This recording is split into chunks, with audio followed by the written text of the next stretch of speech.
Hello. Today I've decided to read a story off of Reddit r/NoSleep.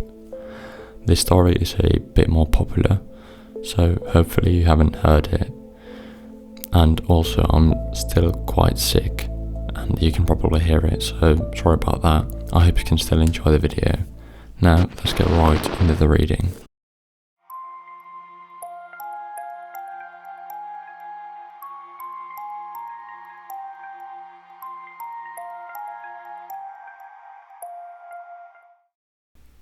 Every night, no matter the weather, something walks down our street whistling softly. You can only hear it if you're in the living room or the kitchen when they walk by, and it always starts at exactly 3:03. The sound starts faint, somewhere near the beginning of the lane near the Carson place.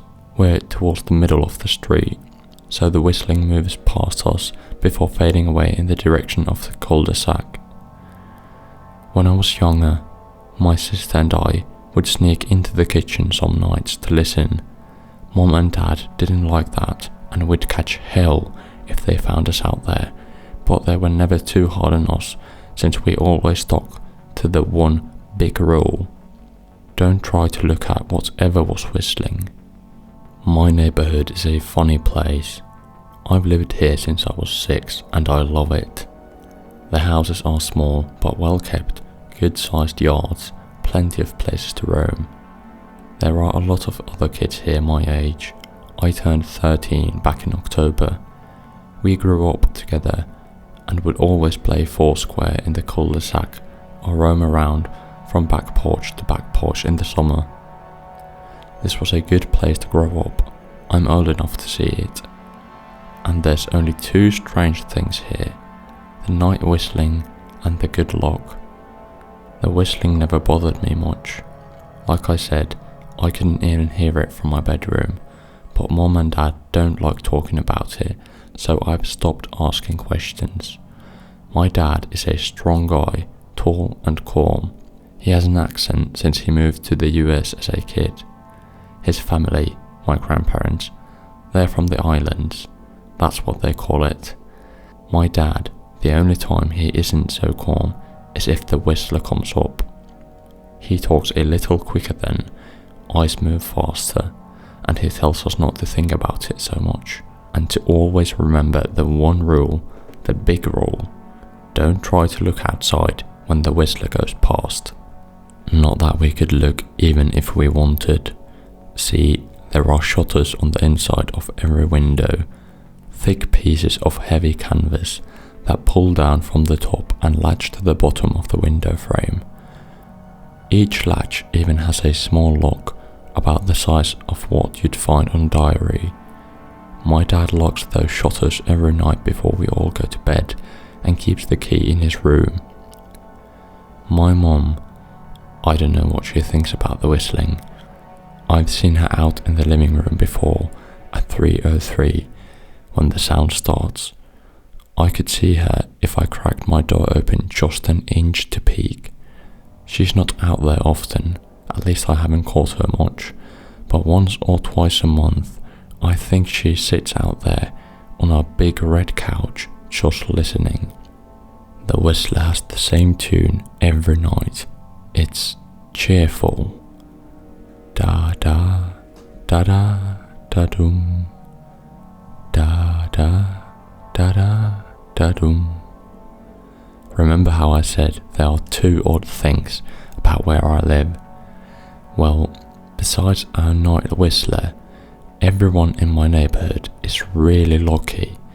It's hard to explain, and Dad doesn't like us talking about this part much either, but good things just seem to happen to people around here a lot.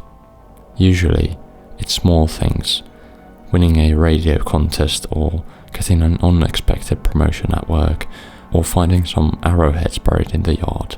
You know, the authentic kind. The weather is pretty good and there's no crime, and everybody's gardens bloom extra bright in the fall. A million little blessings, I've heard my mom say about living here. But the main reason we stay here, why we moved here in the first place, is my sister Nola.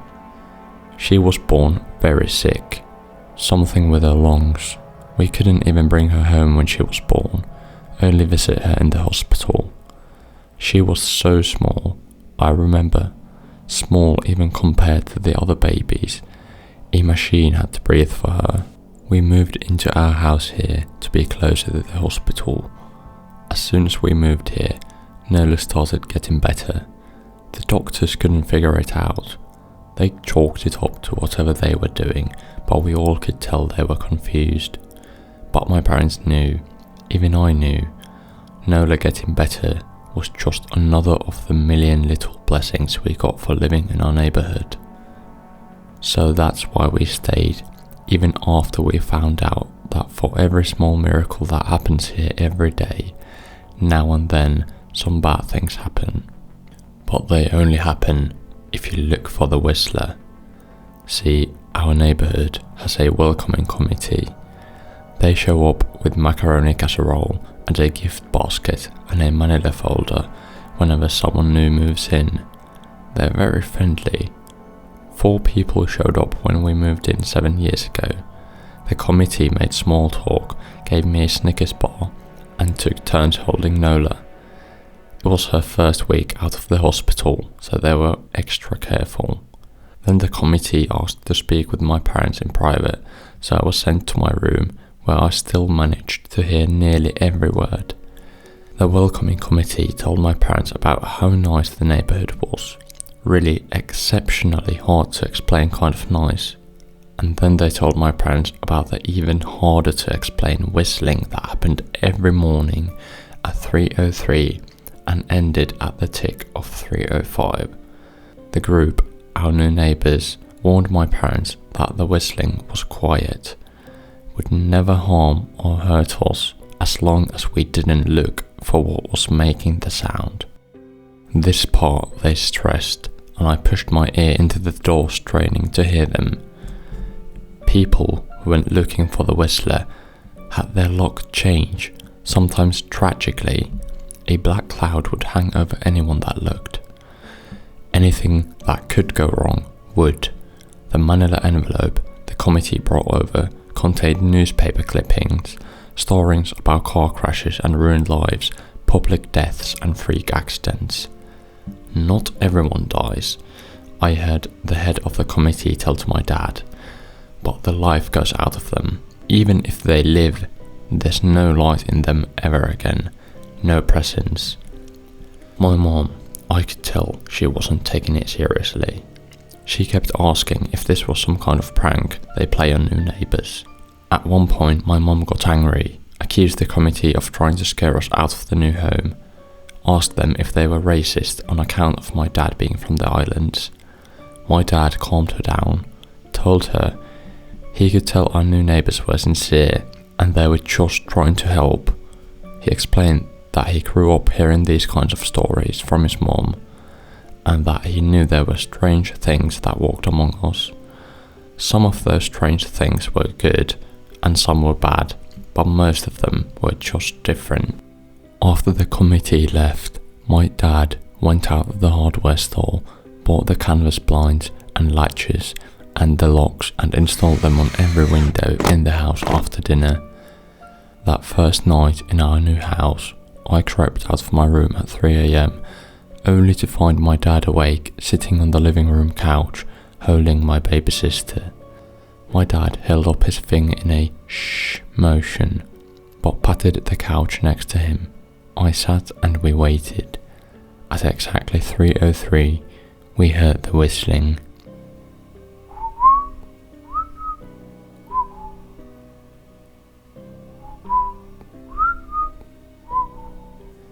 It came and it went, just like our neighbours said.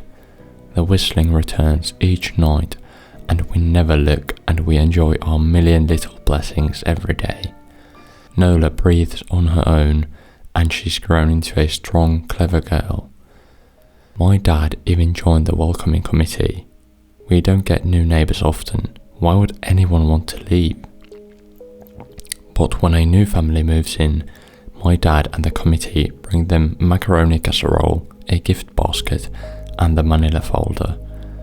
I can always tell by the look on my dad's face when he comes back if the family took the committee seriously or if we'd be getting new neighbours again very soon. Not long ago, a family moved in directly next to us. The previous owner, Miss Maddie, passed away at age 105. She'd lived a good life. Our new neighbours seemed like they'd fit in just fine. They believed the welcoming committee took my dad's advice about the locking shutters, since they had a young child of their own. Whatever newspaper clippings were in that manila envelope, whatever evidence, my dad never let us see. But I imagine it must have been awfully convincing, since our neighbours got along with no issues for the first month. One night, when our new neighbours had to leave town, they sent their son, Holden, to stay with us. He was 12, a year under me in school. I didn't know him well before that night, but as soon as his parents dropped him off after dinner, I could tell it was going to be a bad time. "Do you know who is always out there whistling every night?" Holden asked the moment the adults left the room. The three of us were sitting in the den, some Disney movie playing idly on the television. My sister and I exchanged a glance. "We don't talk about that," I said. "I think it's that weirdo that lives in the big yellow house on the corner," Holden said. "Mr. Tolls?" my sister asked. "No way, he's really nice." Holden shrugged. "Must be a psycho killer then." Nola tensed. "We don't talk about it," I repeated. "Let's go in my room and play Nintendo." We spent the next few hours playing games, eating popcorn and then watching movies. A typical sleepover, but I could see Holden was getting antsy. After my parents had wished us a good night, locked the blinds and gone to bed, Holden stood up from his beanbag and walked over to where Nola and I were sitting on my bed. "Have you ever tried looking?" he asked. "It's nearly time." Like most sleepovers, we'd conveniently ignored any suggestion of a bedtime. I was shocked to see that he was right. It was almost 3 a.m. I sighed. "We don't..." "See? I can't even try to look because my dad locks the blinds every night and hides the key," he continued, ignoring me. "So does our dad," said Nola. "No," replied Holden. "No, he doesn't." "You saw him do it," I said a little sharper than I meant to sound. Holden grinned. "Your dad locks the blinds, yeah, but he doesn't hide the key. He keeps it right on his normal keychain." "So?" I asked, worried I already knew what he would say next, because I had noticed that my dad didn't bother hiding the key anymore after all of these years, because he knew we took it seriously. "So, after your dad locked up, but before your parents went to bed, I went to the bathroom, and on my way, I may have peeked into their room, and I may have seen your dad's keychain on his nightstand, and I maybe went and borrowed the key to the blinds." Nola and I stared, and his grin only grew wider. "You're lying," I said. Holden shrugged. "You can check if you want. Just open your parents' door and look. You'll see his keychain right there on the nightstand." "Stay here," I told both of them. "Don't move a muscle." I hurried over to my parents' room, but hesitated at the door. If Holden wasn't lying, my dad would be angry, beyond angry. I was scared thinking about it, but more scared of an open window with the whistler right outside. I opened the door, barely an inch, and looked in, but it was too dark to see. Taking a deep breath, I walked into the room. 2 steps into the dark, I froze. The whistling started, and I could hear it clearly from my parents' room. I never realised, but they must have heard the sound every night since we moved into the house. They never told us. I don't think I could have slept through it. I stood there, listening to the whistling come closer, unsure whether I should turn on a light or call out for my dad. Soft sounds from the living room brought me back to reality. "Nola!" I yelled, running out of my parents' room. Holden and Nola were standing near the front door next to a window. Holden wasn't lying. I could see him fumbling with the lock. On one of the blinds, I heard a click. He did have the key. Holden let out a quick laugh. Nola stood next to him, hunched up, afraid, but maybe curious. The whistling was right outside our house now. I think I made a sound, called out. I can't remember. Time felt frozen, clock hands nailed to the face. But I found myself moving. I'm not fast, I've never been athletic. But somehow, though, I covered the space between myself and Nola in a moment. My eyes were locked on her, but I heard Holden pull the blind all the way down so it could release. I heard the snap of it start to raise, and I heard the whistling just on the other side of the window. But I had my arms around Nola, and I turned us so she was facing away from the window. At the same time, I jammed my eyes shut. The blind whipped open. The whistling stopped. I felt Nola shaking in my arms. "Don't look, okay?" I told her. "Don't turn around." We were positioned so that she was facing back towards the hallway and I was facing the window. My eyes were still closed. I felt her nod into my shoulder. I reached out with the arm not holding Nola and tried to touch Holden. My hand brushed against his arm. He was shaking worse than Nola. "Holden?" I asked. Silence. I reached past him and gingerly felt for the window, eyes still sealed shut. The glass was cold against my fingertips, colder than it should have been for the time of year. I moved my hand up the window, searching for the string to the blind. The glass began to get warmer the further I reached, and there was a gentle hum feeding back into my fingertips. I tried not to think about what might be on the other side of the window. Finally, I touched the string and he yanked the blind shut. I opened my eyes. In the dim light leaking out from the kitchen, I could make out Holden, pale and small, staring at the now closed window. "Holden?" I asked. He turned towards me and he screamed. Everything became a flurry of motion. Light sparked to life in the hall, then the living room. My parents' footsteps thudded across the hardwood floor. I didn't turn to look back at them. My eyes were glued to Holden. He was pale, had bit his lip so hard there was a thin red line of blood running down his chin, and he'd wet himself. "What's happened?" my dad asked from behind me. I managed to swivel away from Holden and look back. He looked. I'd never seen my dad scared before, but I saw it that night, in that moment, an old, ugly terror stitched on his face. A parent's fear. "Just Holden," he mouthed to me. I nodded yes. My dad let out a breath. He looked so relieved, I nearly expected him to cheer. But then he turned to Holden and my dad's face changed. I wondered if he felt bad for feeling good that Holden was the only one that looked. There was a knock at the door. We all froze. Holden whimpered. "Don't answer it," my mom said. She stood at the threshold of the hall. I'd always thought that she was a skeptic and just humoured my dad about the windows and the whistler. But that night, we were all believers. I noticed both my parents held baseball bats.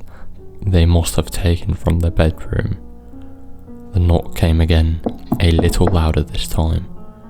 "Please don't open the door," Holden whispered. My dad walked over to him, hugged him close. "We won't," my dad promised, still holding his bat. "Nothing is coming in here tonight."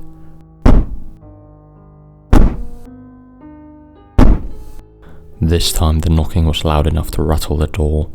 Holden screamed again, and Nola clutched her arms around my neck. My mum came over and kneeled down next to us, wrapping my sister and me close.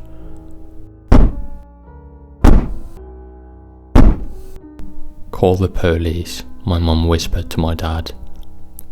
The knocking instantly stopped. My dad looked over his shoulder at us. "Do you think?" He was cut off by frantic knocking that trailed off to a polite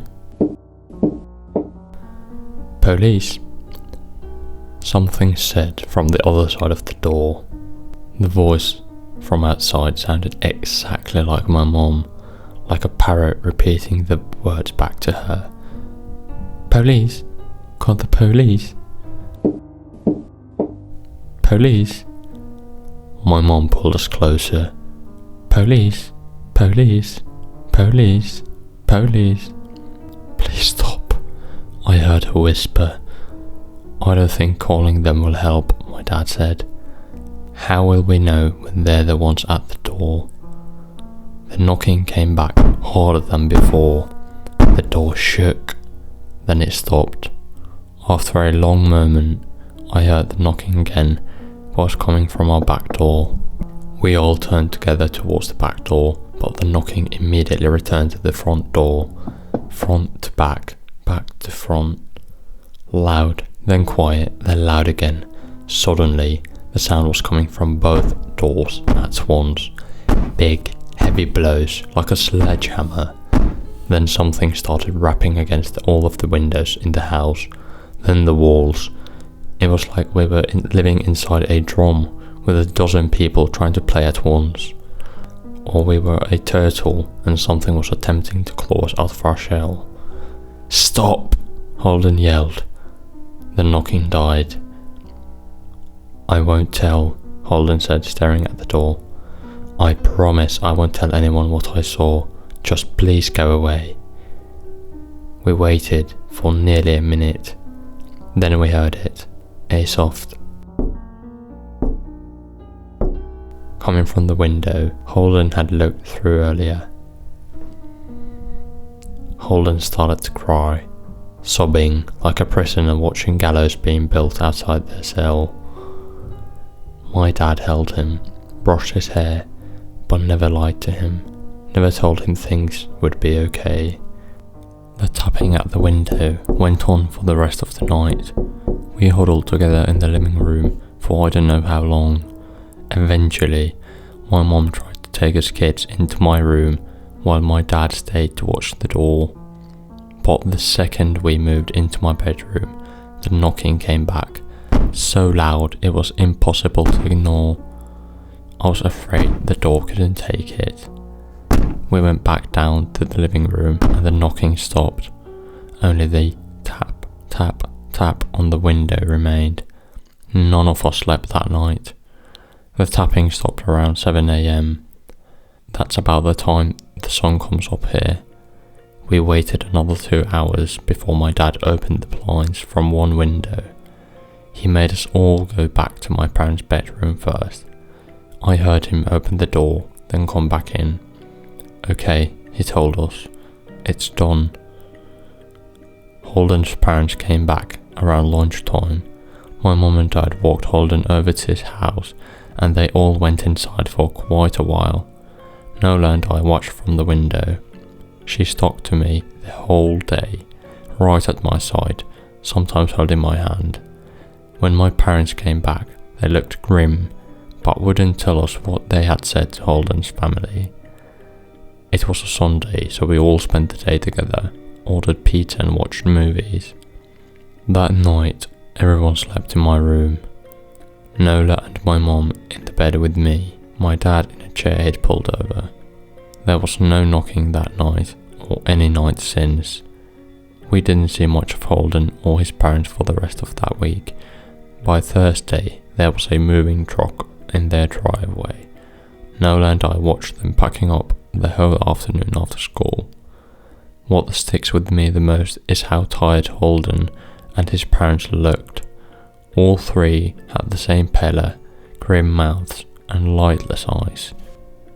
Even from across the street, I could tell something was very wrong. Holden and his family were gone before sunset. I remember what the original welcoming committee said to my parents when we moved in.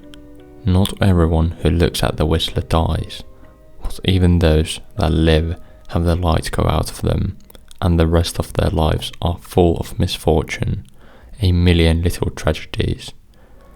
I think Holden's parents must have looked, either to comfort him if they didn't believe, or share the burden if they did. I watch Nola some days, happy and young and alive, and I wonder if I'd been slower, if she'd looked out the window that night. Would I have looked too, to comfort her, to share that burden? I'm glad I don't have to find out. We still live in that house, in that neighbourhood. We still hear our Whistler walking past every night. The blessings, the luck, the good things are too good to leave, but we're careful. We don't have friends over to spend the night anymore, and my dad hides the key to the blinds very, very well. Not that I've gone looking. Some things you just don't need to look for.